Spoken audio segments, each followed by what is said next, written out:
This is a draft file from Solid Edge CAD software.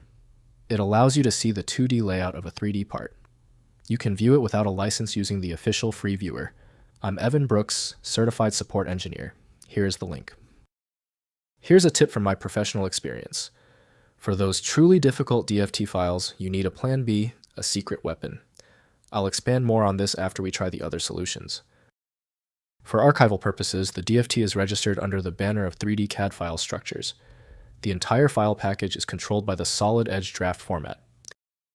The DFT File extension is associated with Solid Edge, a 3D CAD software developed by Siemens PLM Software.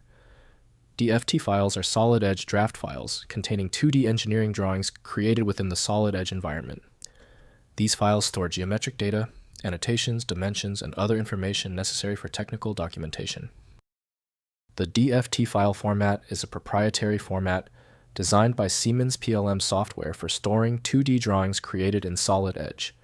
It supports various drawing elements including lines, arcs, circles, and splines, as well as annotations, dimensions, and symbols. The format also includes metadata such as drawing properties, layers, and views. The operating system preferentially attempts to open DFT using Solid Edge from Siemens PLM Software.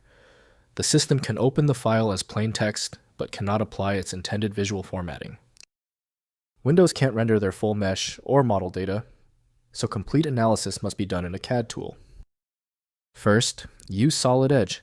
Open the file using Siemens Solid Edge or the free Solid Edge viewer, as this is the required application for the draft file.